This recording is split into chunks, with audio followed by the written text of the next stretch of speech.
Ameerikaan meeshaa waraanaa doolaara biliyoona 4.67 Masriidhaaf mirkaneessitee jirti. US biyya kaaba Afrikaa taate Masriif meeshaalee waraanaa ammayyaa ta'an bittaadhaanis ta'e deeggarsaan kennuufiif kutannoo akka qabdu ammas mirkaneessitee jirti. Kunis meeshaalee waraanaa jajjaboo kanneen akka misaayilota lafarraa gara samiitti dhukaafamanii fi loojistikiiwwan waraanaa akkasumas sagantaalee humna waraanaa biyyattii kaan walumaa galatti doolaara biliyoona 4.67tti tilmaamamu hammata. Jaarmiyaan dhimma nageenyaa USA Defense Security Cooperation Agency jedhamu gurgurtaa meeshaalee waraanaa fi deeggarsa kanaa humna waraanaa Masriif kan mirkaneesse torbee darbe gaafa adoolessa 24/2025 ta'u BBC'n gabaasee jira. Jaarmiyaan USA kun akka ibsetti Masriin misaayilota akkaan ammayyaa'oo ta'anii fi lafarraa gara samiitti dhukaafamuu danda'an National Advanced Surface to Air Missile System jedhaman Ameerikaarraa bituudhaaf gaafattee jirti. Waliigalteen meeshaalee waraanaa kun sirna raadaarii 4 misaayilota 100 lakkaa'amanii fi sirna to'annoo hedduudha. NASAM sirna ittisa qilleensaa USA fi Norway yoo ta'u xiyyaarota waraanaa drooniiwwan qilleensaa fi misaayilota hedduu qolachuu danda'a. Hanga yoonaatti NASAMs kan sochoosan USA fi Norway turan. Spain, Finlaandii fi Neezerlaandis dabalatee biyyoonni 13 ammoo bitatanii jiru. Akkaataa waliigaltee USA fi Masriin ogeeyyii mootummaa USA meeshaa waraanaa kana waliin gara Masrii imaluun deeggarsa injiineringii, teeknikaa fi loojistikii ni taasisu.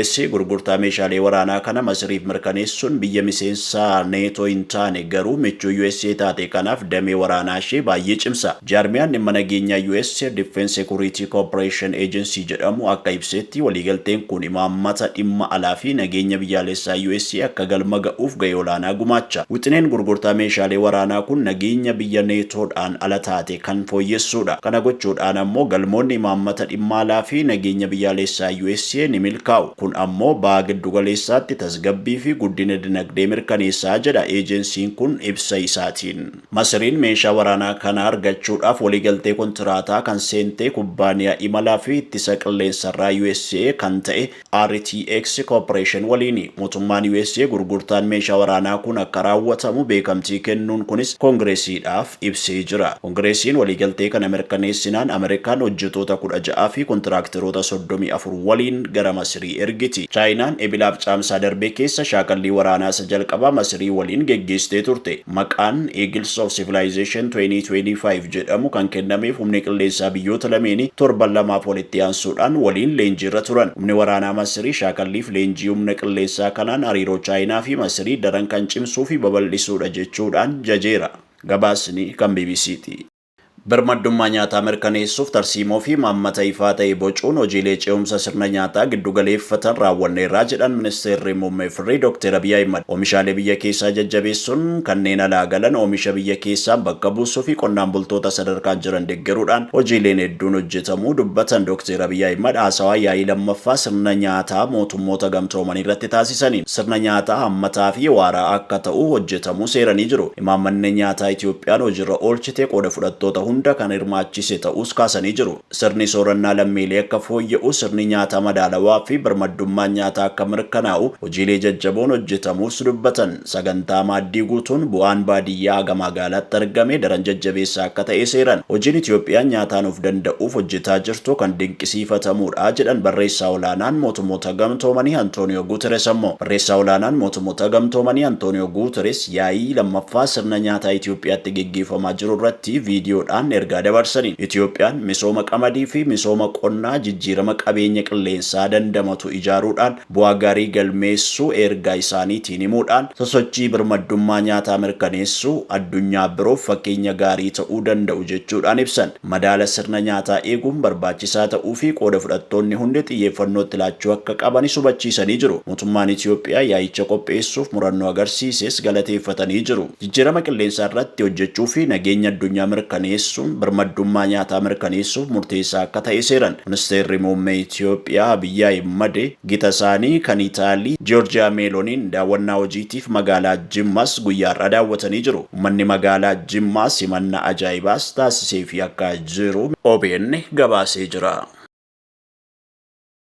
Guyyoota kurnan itti aananitti kutaalee biyyattii waqtii ganna rooba argatanitti roobni idilee fi idileen olii roobuu akka danda'u Inistituutiin Meetiroloojii Itoophiyaadhaa beeksisee jira. Daayirektarri itti aanaan damee raagaa qilleensaa Inistituutichaa Dr. Asaaminoo Tashoomaa kamiisa darbee gaazexaa Bariisaaf akka ibsanitti guyyoota kurnan itti aananitti kutaaleen biyyattii waqtii gannaa rooba argatan rooba idilee fi idileen olii akka argatan odeeffannoo raagaa qilleensaa irraa lakkoofsaan sassaabame ni mul'isa. Akka ibsa isaaniitti naannolee Tigraay, Amaaraa, Affaar, Benishaangul Gumuz, Itoophiyaa dhiyaa giddugaleessaa fi Baha, Oromiyaa kibbaa, Itoophiyaa kibba dhiyaa giddugaleessaa fi Sidaamaa waqtii gannaa yeroo roobaa isaanii isa guddaadha. Tibbi rooba gannaa tibba rooba akka biyyaatti waggaatti 85tti argamudha. Inistituutichi waqtiilee kunneen bu'uura godhachuudhaan waqtiileen osoo hin seeniin ji'a tokko dursee raagaa qilleensaa tibba gannaa bara 2017-18 qaamolee qooda fudhattoota garaagaraa bakka argamanitti caamsaa darbe kennee jira. Roobni hagammaatti roobaa jiru haaluma wal fakkaatuun waan itti fufuu fi hojii qonnaaf haala mijaa'aa akka uumu himani. Roobni idileen olii deddeebi'ee yeroo roobu kutaalee biyyattii balaa lolaaf saaxilamoo ta'an kanneen akka yaa'a laga Awwaash, Oomoo, Gibee, Sulula Qinxaamaa fi yaa'a laga Abbayyaa hawaasni balaa lolaan akka hin miidhamneef of eeggannoo gahaa taasisuu barbaachisaadha jedhanii jiru. Naannawa magaalotaattis haaluma wal fakkaatuun bo'oo balfi dhangala'aa keessa yaa'u qulqulleessuunii fi baadiyyaatti ammoo ooyiruu lolaan keessa ciisee oomisha akka hin balleessine bo'oo lolaan keessa darbuu qopheessuun balaa lolaa hambisuuf qophii barbaachisaan taasifamuu akka qabus dhaamanii jiru.